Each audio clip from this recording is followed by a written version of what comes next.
এক উদ্বেগজনক খবৰ এবাৰ বীৰ লাচিত সেনাৰ কাৰ্যালয় ভাগি লণ্ডভণ্ড কৰা হৈছে বীৰ লাচিত সেনাৰ এবাৰ পোষ্টাৰ বেনাৰ ফালি ছিঙি পেলোৱা হৈছে বজৰং দলে ওলাই আহিছে আৰু বজৰং দল ওলাই আহি এইদৰে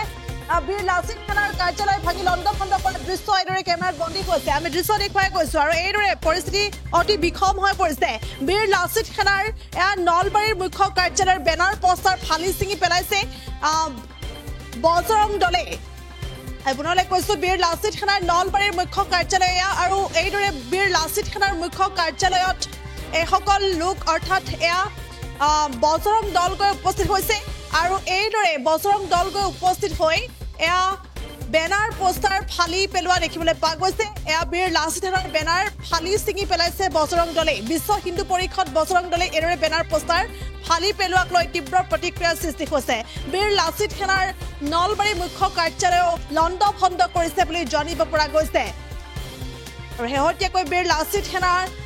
কেইজনমান নেতাই যি বিতৰ্কিত মন্তব্য কৰিছে তাৰ পাছতে এই বিষয়টোৱে তীব্ৰ আচলতে ব্যাপক চৰ্চা লাভ কৰিছে আৰু তাৰ মাজতে এনেধৰণৰ ঘটনা সংঘটিত হৈছে যে বজৰং দল ওলাই আহিছে আৰু বজৰং দলে এইদৰে নলবাৰীৰ মুখ্য কাৰ্যালয় বীৰ লাচিত সেনাৰ নলবাৰীৰ মুখ্য কাৰ্যালয়ৰ বেনাৰ পোষ্টাৰ ফালি ছিঙি পেলাইছে আৰু এই ঘটনাৰ পাছতে তীব্ৰ প্ৰতিক্ৰিয়াৰ সৃষ্টি হৈছে আৰু লগতে বজৰং দলৰ কাৰ্যকৰ্তাসকলে কৈছে যে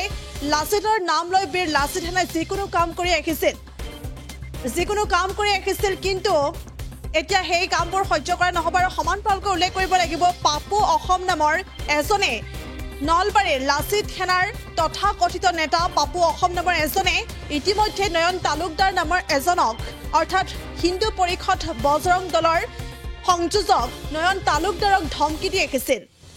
নয়ন তালুকদাৰক ফোনযোগে ধমকি দিছিল আৰু যাৰ বাবে এইদৰে বজৰং দল গৈ উপস্থিত হৈছে আৰু বজৰং দল গৈ উপস্থিত হৈছিল বীৰ লাচিত সেনাৰ নলবাৰীৰ মুখ্য কাৰ্যালয়ত তাত কোনো নাছিল আৰু তাৰ পাছতে ক্ষোভিত হৈ পৰিছে আৰু ক্ষুব্ধ হৈ এনেধৰণৰ কাৰ্য কৰিছে বিশ্ব হিন্দু পৰিষদ বজৰং দলে এইদৰে বীৰ লাচিত সেনাৰ নলবাৰীৰ মুখ্য কাৰ্যালয় লণ্ডভণ্ড কৰিছে আৰু সমান্তৰালকৈ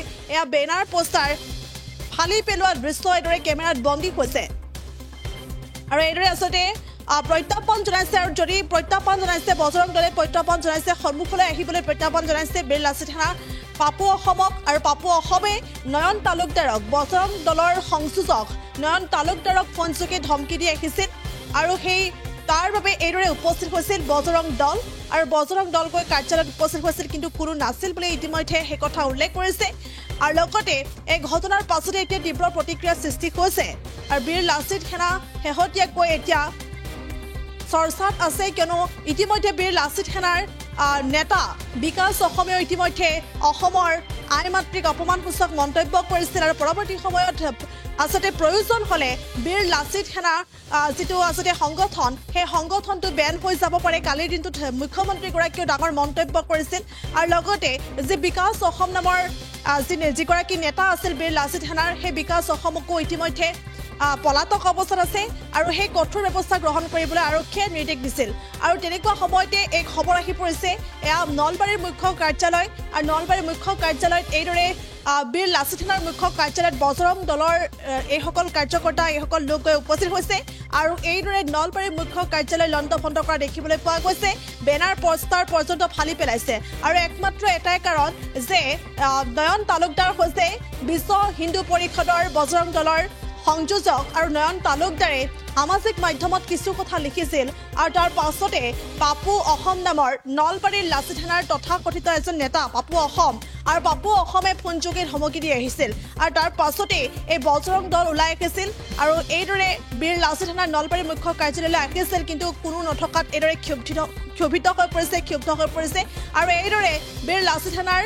বেনাৰ পোষ্টাৰ এইদৰে ফালি পেলোৱা এই দৃশ্য এইদৰে কেমেৰাত বন্দী হৈ ৰৈছে এই মুহূৰ্তত কিছু মন্তব্য আছে মন্তব্য কৰিছোঁ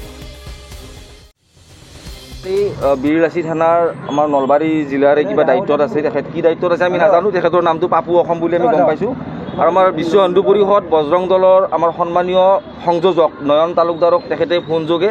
ধমকি দিছে কথাটো হৈ গ'ল যে বীৰ লাচিত সেনাই ইমান দিনে যিবিলাক কাম কৰি আছে সেইবিলাক কথাত আমি কোনোদিন মাত মতা নাই বা মাত মতাৰ আমাৰ প্ৰয়োজনীয়তা বোধো কৰা নাই কিন্তু যেতিয়া আমি দেখা পাইছোঁ যে মানে দিনক দিনে কথাবোৰ অন্যফালে গতি কৰি আছে লাচিত হ'ল আমাৰ এটা আদৰ্শৰ ব্যক্তি আমি যুগে যুগে তেখেতক আমি সকলোৱে আমি শ্ৰদ্ধা কৰোঁ তেখেতৰ আদৰ্শক আমি সন্মান কৰোঁ, তেখেতৰ আদৰ্শৰে আমি সদায় চলি থকাৰ এটা প্ৰয়াস কৰোঁ। আৰু সেইমতে আমি লাচিতৰ যি প্ৰতিচ্ছবি আমাৰ মনত আছে আমাৰ অসমীয়া সমাজত, সেই প্ৰতিচ্ছবি লৈ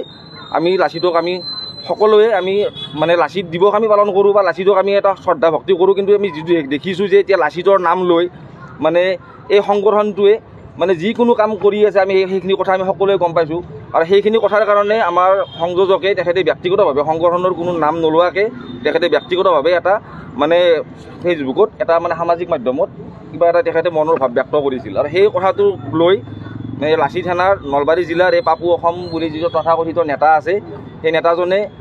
মানে তেখেতক ফোনযোগে ধমকি দিছে। আৰু সেই কথাটোৰ কাৰণে আমি বিশ্ব হিন্দু পৰিষদ বজৰং দলৰ কিছু কাৰ্যকৰ্তা আজি লগ হৈ তেওঁলোকৰ অফিচলৈ আহোঁ, বিচাৰি কিনে অফিচত কাকো নাপায় আমি অফিচৰ পৰা বেনাৰ চেনাৰ এইবিলাক আমি গুচাই দিওঁ। আৰু তেখেতসকলে প্ৰত্যাহ্বান জনাওঁ যে তেখেতসকলে আমাৰ সন্মুখলৈ আহক, আহি আমাৰ লগত কথা বতৰা পাতক, বজৰং দলৰ কি ইতিহাস তেখেতসকলে হয়তো গম পোৱা নাই, আমাৰ লগত কথা পাতিলে তেখেতসকলে গম পাব যে বজৰং দলৰ সমাজত হৈ কিমান কাম কৰি আছে বা অনাগত দিনত আমাৰ কি কি যোজনা আছে তেখেতসকলক আমি সন্মুখত অহাৰ বাবে প্ৰত্যাহ্বান জনাইছোঁ। আৰু তেখেতে আমাৰ সন্মুখত অহাৰ পিছত আমি তেখেতসকলক এই সমস্ত কথাখিনি আমি ক্লিয়াৰ কৰি কৈ দিম। তথ্যটো আমাৰ হাতত নাই, সেইখিনি তথ্য আচলতে প্ৰশাসনৰ হাতত থাকিব লাগে। আমাৰ হাতত আমাৰ এনেকুৱা কোনো তথ্য আমি পোৱা নাই। তথাপি ধৰক আমি শুনি আছোঁ, কিন্তু শুনা কথাবিলাক কিমান সঁচা মিছা সেইবিলাক আমি মানে অহেতুক এটা বিতৰ্কলৈ যাব বিচৰা নাই। আমাৰ কথাটো হৈছে কি বিশ্ব হিন্দু পৰিষদ বজৰং দলৰ কোনো কাৰ্যকৰ্তাক মানে সংগঠন বুলি মই নকওঁ, কোনো ব্যক্তিয়ে যাতে অহেতুক মানে এটা মানে বিতৰ্কলৈ ঠেলি নিয়াৰ কোনো মানে অপচেষ্টা নকৰে। আমাৰ সেইটোৱে আজি মানে মূল আমাৰ এই কথাটো মানে আমাৰ মানে এইটো আমাৰ আজি যিটো আমি হেৰি কৰিলোঁ মূল কথা আমাৰ এইখিনিয়ে। তাৰমানে যিকোনো খবৰৰ বাবে যোগাযোগ কৰক 7099017330 লগতে 7099017110 নম্বৰত।